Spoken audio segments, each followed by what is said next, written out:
My FIL called a family meeting at a restaurant, then passed out envelopes saying we'd been cut from the inheritance because I destroyed the family name. My husband just looked at his lap and said nothing. I stood up, tapped my glass, and said, "Before you make any decisions about our worth, here's something you all should see." I pulled out the USB drive with footage of his father's other family, the one none of them knew about. My name's Anna. I'm 38, and I live near Louisville, Kentucky. I've been with Neil for 14 years, married for 12. We met in college. I was working 2 jobs to pay for my nursing degree. Neil was finishing his MBA. He said he liked how grounded I was. Said I kept him from floating off into the clouds like the rest of his family. Neil came from old money. Not rich like billionaires, but long-standing, respect in the community kind of wealth. His family had been in Kentucky for generations. His dad, Donald, ran a successful insurance business and had fingers in a bunch of local politics. His mom, Mary, was one of those well-groomed, always put-together women who looked down her nose even when she was smiling. They lived in a white-columned house on a hill with 2 gates and more square footage than a hotel. From the first day I met them, I felt like I didn't belong. Not because I was rude or anything. I grew up with manners. But because I didn't fit their idea of what family should look like. I was from a working-class background. My dad was a mechanic, my mom cleaned houses until her arthritis got too bad. We didn't go on vacations. We didn't own property. We just survived. Donald made comments. Always subtle. Always with a smile. At our engagement dinner, he asked, "Does your family have any history of addiction?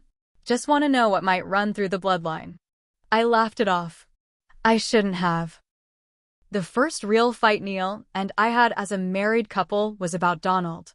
It was our 3rd anniversary. Neil wanted to spend it at his parents' lake house. I wanted to go to this cabin we'd found in the Smokies. Quiet, just us.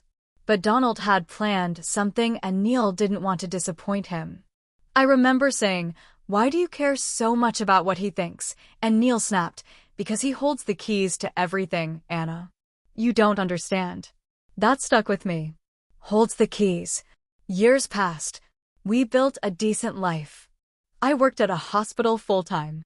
Neil joined his dad's business. No kids, though I wanted them. Neil kept saying, "Not yet." Then last year, my mom had a fall. Broke her hip bad. She couldn't live alone anymore. I talked to Neil about moving her in. He hesitated. "Let's see if your sister can take her," he said. My sister's a single mom of 3 in a 2-bedroom apartment. So I did what I had to. I adjusted my hours, took FMLA, moved my mom into our guest room. I did the bathing, the feeding, the physical therapy, all while still working nights at the hospital when I could. Neil stayed late at work most nights. Said it was too stressful at home. Said the house felt crowded.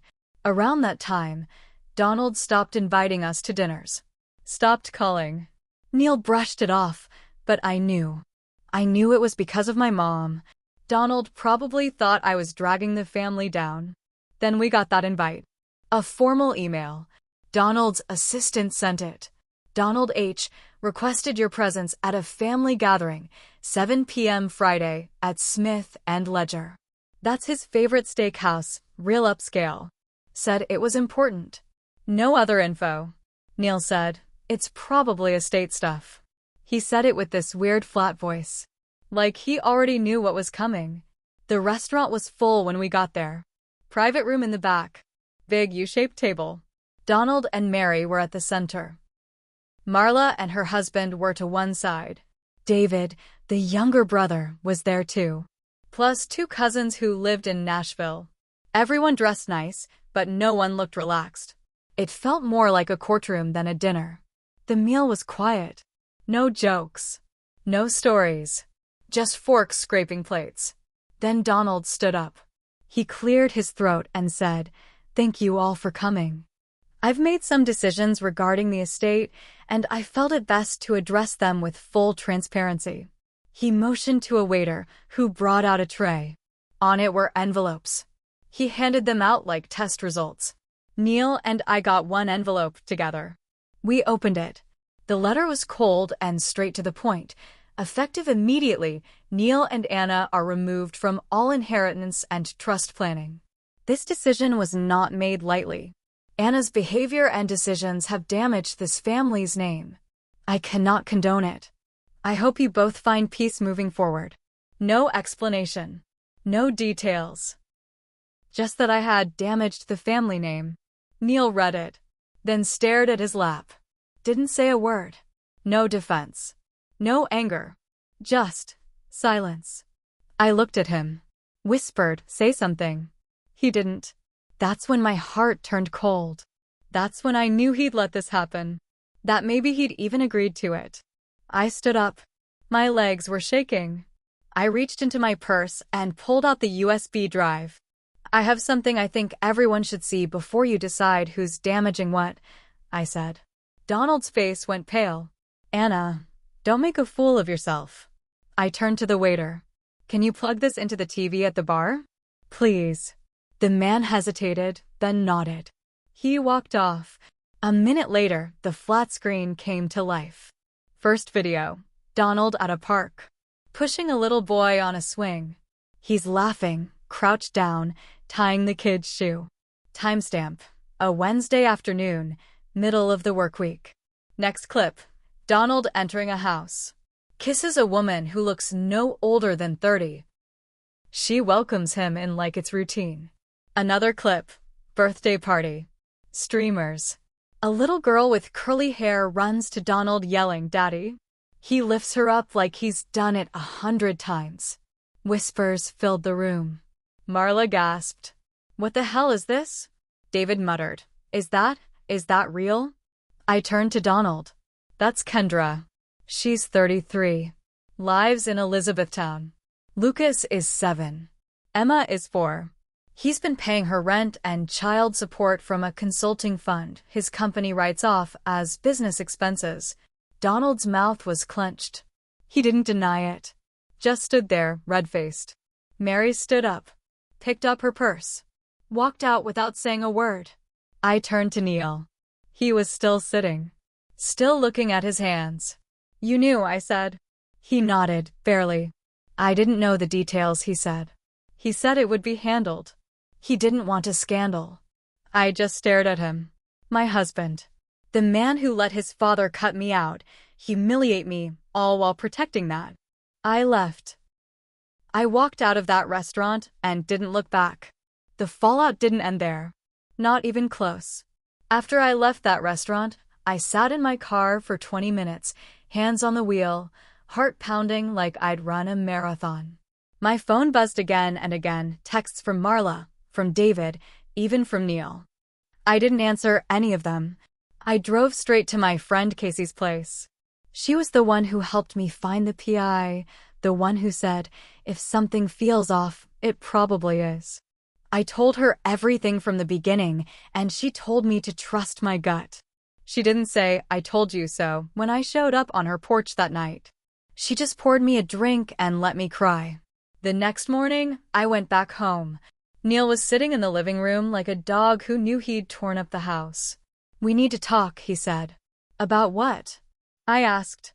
"About how you let your father humiliate me in front of everyone.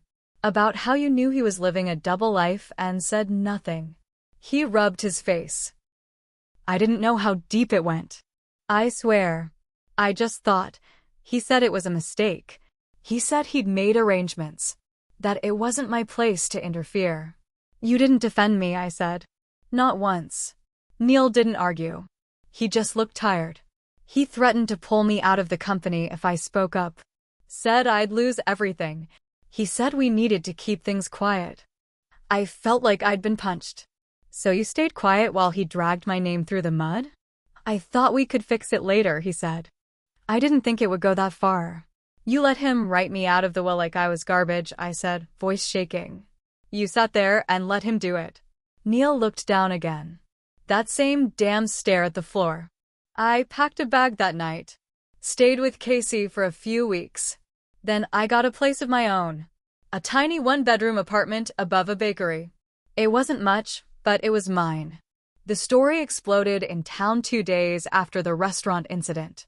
Someone, probably one of the cousins, sent the footage to a local news site. The article was titled, "Local Businessman Living Double Life Exposed at Family Dinner." From there, it spread like wildfire.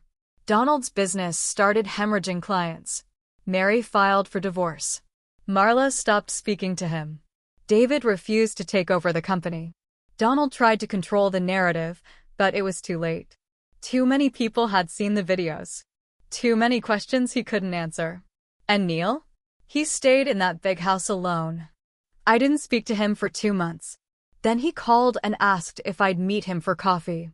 He looked worn down. Not in a sad way, just smaller. Like the air had gone out of him. "I signed my resignation," he told me. "I couldn't stay after what happened. I should have stood up for you. I know that now." I didn't say anything. "I don't expect forgiveness," he added. "I just wanted you to know I was wrong. About all of it." He handed me a small envelope. Inside was a copy of a check, $50,000, from his personal savings. "I know it doesn't fix things," he said, "but it's what I can do. For now." I stared at it for a long time. "You should have done the right thing when it mattered." He nodded. "Yeah, I know." I didn't take the check. But that wasn't the end. Not even close. Because Donald wasn't done trying to control things. And I wasn't done uncovering what he'd really been hiding. I thought maybe, after everything came out, Donald would finally crawl into a hole and disappear. I was wrong. 3 weeks after the story broke, I got a letter. A real, stamped envelope, sent to my new place. The return address was Donald's office. I almost threw it in the trash. But something told me to open it. It was 2 pages. The first was a formal cease and desist. Apparently, Donald was claiming the footage I released had violated his expectation of privacy and intellectual property rights. I almost laughed. Like he had a copyright on living a double life. The second page was worse. It was a personal letter. In his handwriting. "Anna, you have embarrassed this family beyond repair. You have humiliated my wife, my children, and my name. I trusted you once. Clearly, that was a mistake. I've spoken with my attorney about the potential damages your little stunt has caused. I suggest you lawyer up. I don't want to take this further, but I will not sit quietly while you destroy what I built." Donald, the part that got me was, I trusted you once. He never trusted me. He barely looked me in the eye unless it was to measure me up. Now he wanted me to feel bad? Casey was livid. "You need to hit back harder. Take him down for real." I didn't want to go full scorched earth yet. But I also wasn't going to sit on my hands. So I called the PI again. His name's Ray. Retired cop, scruffy voice, always chewing toothpicks. I told him, dig deeper. I don't care what it costs. He called me a week later. "You're not gonna like this," he said. Apparently, Kendra, the other woman, wasn't the only other woman. Ray found 2 more. One in Cincinnati. Another in Lexington. Both had children. Both were receiving monthly child support from shell accounts traced back to Donald's business. The kicker? One of the accounts had Neil's name on it. Not Donald's. I felt my knees go weak. "What do you mean Neil's name?" Ray sent me the bank documents. There it was, a trust account set up in Neil's name with quarterly payments going out for over 2 years. I drove straight to Neil's place. I didn't even call first. He opened the door and looked surprised to see me. "Anna?" I held up the paperwork. "What the hell is this?" He read it. His face went white. "I didn't know," he said. "I swear to God, I didn't know. Your name is on it." I signed a stack of papers for my dad when I joined the company. He said it was for internal transfers. Tax shelter stuff. I didn't read all of it. "You let him use your name to hide payments to a third mistress?" He grabbed the back of his neck. "Jesus. Anna, I didn't know." I walked out. I didn't want to hear it anymore. I was so tired of men saying I didn't know. That night, I made a decision. No more warnings. No more quiet exits. Donald wanted a war? Fine. I'd give him one. I met with a lawyer the next morning. A tough, no-nonsense woman named Regina. She specialized in whistleblower cases and financial fraud. I told her everything, showed her the footage, the letters, the bank records. She stared at the paperwork, then said, "You know this could take him down completely. Not just his image. His business. His money. All of it." "Good," I said. We filed the whistleblower report with the IRS 2 days later. Anonymous at first. Regina said we'd reveal my name only if we had to. We also filed with the State Attorney General's office for fraud and misuse of business funds. But that's not all. Regina gave me an idea, one I hadn't considered. If he used company funds for personal expenses, and if those expenses include payments to mistresses, the women themselves might be complicit in the fraud, she said. Kendra was the only one I had contact info for. I reached out to her under a fake name at first, asked if we could meet. She agreed. We met at a coffee shop outside Elizabethtown. She brought Emma, the little girl from the video. I told her who I was. Her face drained. "I didn't know he was married," she said. "He said he was divorced." I slid the paperwork across the table. "He lied to you. But you're also on record receiving money from a shell account registered as a business expense. That could become a problem if you don't get ahead of it." Kendra looked like she might cry. "I have nothing," she whispered. "I'm not here to ruin your life," I said. "But I am going to ruin his. And I could use your help." She nodded slowly. "Okay." With Kendra on board, things started to snowball. She gave a sworn affidavit. She handed over emails, texts, voicemails. Even a photo of Donald in her bed wearing a company polo shirt. Regina said it was gold. Meanwhile, Donald's legal threats ramped up.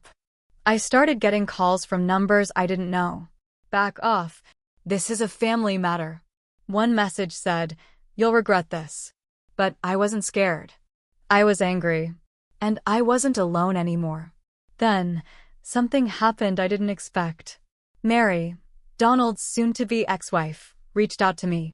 She wanted to meet. Mary invited me to a quiet tea room in an old Victorian house outside of town. It was the kind of place she used to host charity luncheons in. I half expected her to throw a drink in my face or call me names, but when I walked in, she stood up, straightened her skirt, and said, "Anna, thank you for coming." She looked tired. Makeup flawless, as always, but her eyes were dull. The way people look when everything around them has collapsed and they're still standing on instinct. We sat down. She stirred her tea for a long time before speaking. "I knew about Kendra," she said. "That caught me off guard. I didn't know the kids were his. He told me she was a phase, that he'd made a mistake and it was over. He made me promise never to tell the children." I didn't know what to say. She looked ashamed. "But I didn't know about the other women. Or the money," she went on. "I didn't know he was using our business, my family's business, to fund his lies. My father started that company before Donald married into it. I gave him my family's name to build his image. And now he's turned it to ash." I didn't feel sorry for her. Not entirely. But I understood what she was saying. "I'm helping the investigators," she said. "Turning over financials. Everything." I nodded. "Good." She looked me in the eye. "I don't like you, Anna. I never did. But you were right." I almost laughed. It wasn't a compliment, but coming from her, it felt close. 3 weeks later, the real explosion hit. Donald was arrested. Charges: wire fraud, tax evasion, misuse of corporate funds, obstruction. The news showed his mugshot on every local station. The proud man in golf shirts and church pews now looked like someone who got caught stealing from the offering plate. Neil called that night. He was crying. He's going to prison. I stayed silent. They're saying 10 years, maybe more. He's going to die in there, Anna. I didn't argue. "I didn't want this," he said. "I didn't want it to end like this." I said, "You should have spoken up when it mattered." He went quiet. I'm sorry, he whispered. So am I said. For wasting 12 years of my life thinking you'd ever put me before him. I hung up. It didn't stop there. More women came forward. The press ran articles for months. Donald's trial was the talk of the town. Marla moved to Florida. David disappeared into some yoga retreat in Colorado. The cousins tried to sell their inheritance stories to tabloids. It was chaos. And me? I went back to nursing full-time. I stayed in my little apartment. I helped my mom with her recovery. I took long walks. I slept better. Regina called one afternoon. The IRS approved your whistleblower claim, she said. They awarded me $200,000. I used some of it to pay off debt. Some went into savings. The rest, I donated to the domestic abuse shelter where I used to volunteer. Because power hides in quiet places. Behind doors, behind names, behind money. And if no one shines a light, it stays there. I learned a lot about silence through all this. How it protects the guilty. How it punishes the innocent. And I'll never be silent again.